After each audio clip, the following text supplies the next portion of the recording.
ಪ್ರತ್ಯೇಕ ರಾಷ್ಟ್ರದ ಹೇಳಿಕೆ ಕೊಟ್ಟ ಡಿಕೆ ಸುರೇಶ್ ಅವರ ಹೇಳಿಕೆಗೆ ಪ್ರತಿಕ್ರಿಯೆಯನ್ನು ಕೊಟ್ಟಿದ್ದಾರೆ ಡಿಸಿಎಂ ಡಿಕೆ ಶಿವಕುಮಾರ್ ಅವರು. ನಮಗೆ ಅನ್ಯಾಯ ಆಗಿದೆ ಎಂಬುದು ಜನರ ಭಾವನೆ. ಡಿಕೆ ಸುರೇಶ್ ಜನರ ಅಭಿಪ್ರಾಯವನ್ನ ಹೇಳಿದ್ದಾರೆ ಅಷ್ಟೇ. ಕಾಶ್ಮೀರದಿಂದ ಕನ್ಯಾಕುಮಾರಿಯವರೆಗೂ ಕೂಡ ಒಂದೇ.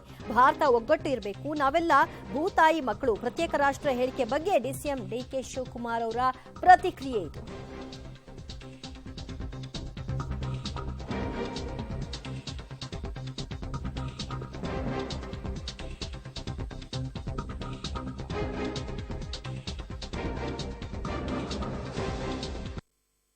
ನಾನು ಅಖಂಡ ಭಾರತದವನು.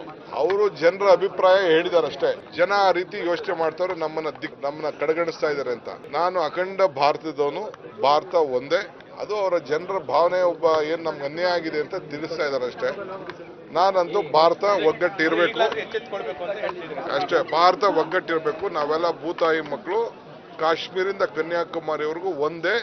ಎಲ್ಲೂ ಅನ್ಯಾಯ ಆಗಬೇಕು. ಹಿಂದಿ ಬೆಲ್ಟ್ಗೂ ಏನು ಒಂದು ಪ್ರೋತ್ಸಾಹ ಕೊಡ್ತೀರಿ, ಅದೇ ನಮ್ಮ ಕಡೆಯ ಕೊನೆ ಹಳ್ಳಿಗೂ ಕೂಡ ನ್ಯಾಯ ಸಿಗುತ್ತೆ.